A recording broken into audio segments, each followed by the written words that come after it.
This presentation is merely a brief overview of the topics covered in the chapter and should not be considered a substitute for reading the chapter. This chapter covers the reasons why mutual funds make good investments, the secrets of successful fund investing, how to allocate your assets, and how to find the best mutual funds.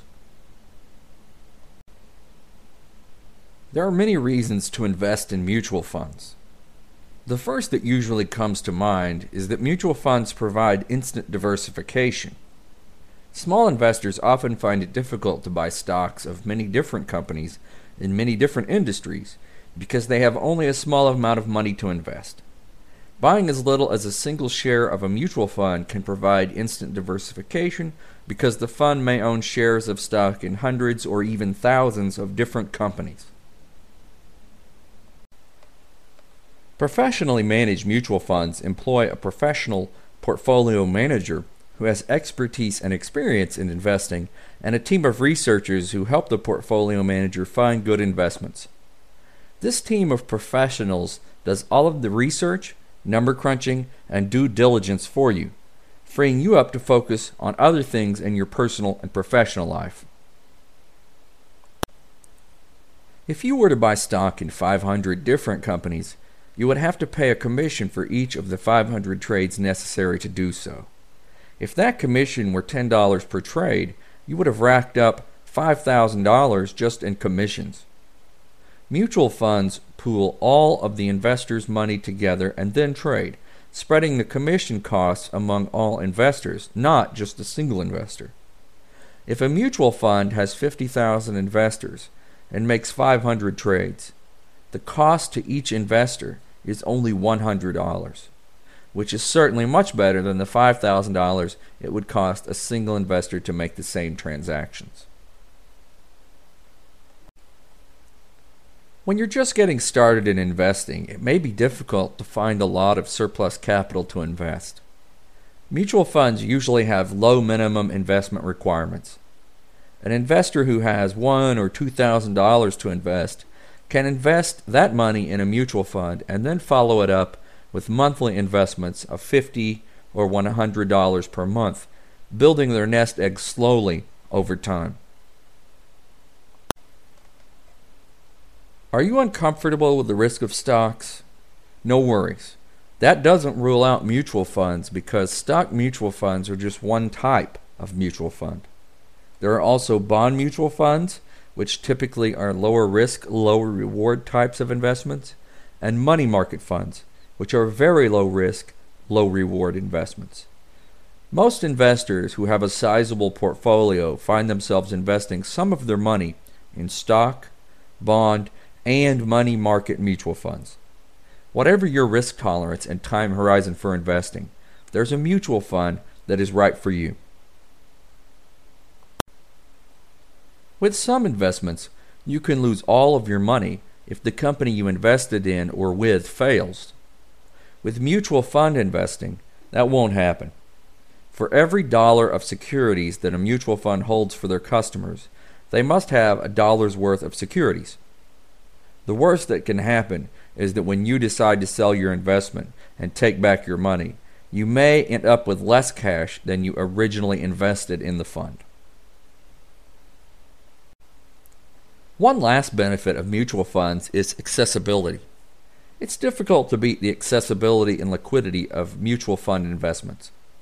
Most mutual funds allow investors to fund their accounts and buy and sell shares online. In addition, most money market mutual funds allow investors to write checks from the accounts. Once you've decided to invest in mutual funds, there are several things you should do to maximize your chance of success. The first thing you should do when considering which mutual funds in which to invest is to focus on funds that have low operating expenses and do not charge loads.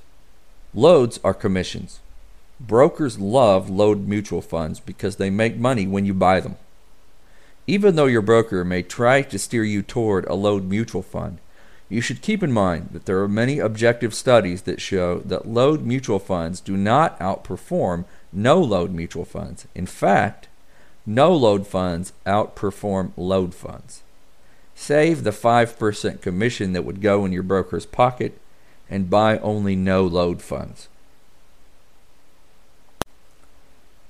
Past performance of the mutual fund is important when considering which fund to buy, but past performance does not guarantee future results. As our author points out, some mutual funds have performed well in the past only because they took on big risks.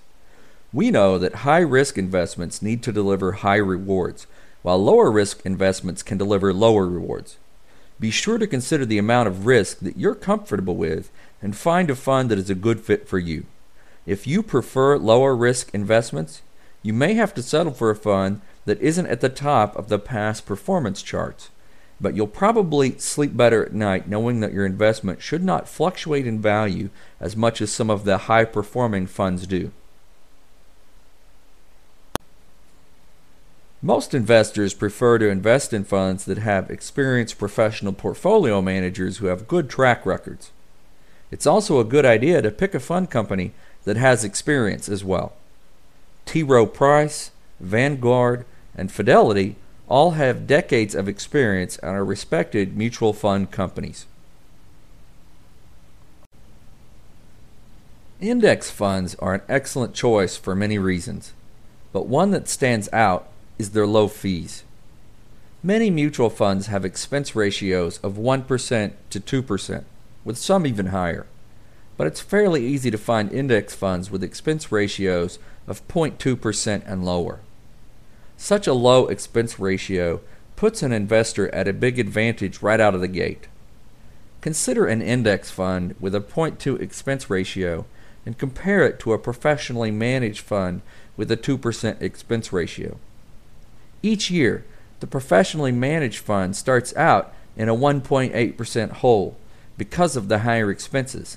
So just to meet the real return of the index fund, it must return 1.8% more. That may not sound like a lot, but it certainly is. Over time, 1.8% really adds up. ETFs are exchange-traded funds. They pool investors' money together and invest it like a mutual fund, but they are bought and sold on standard securities exchanges and can be bought and sold at any time during the trading day. ETFs allow investors who prefer to time the market to do so right down to the minute, while mutual funds can only be traded at one time per day after the market has closed. ETFs also allow small investors unique investment opportunities. For example, by buying and selling an ETF, a small investor can invest in commodities like gold, oil, and corn. Normally, these investments are limited to those who trade on special exchanges or who want to take possession of the commodities. I encourage you to learn more about ETFs by going to Yahoo Finance and reading their excellent ETF educational materials. There are suggested methods for determining how to allocate your assets among investments.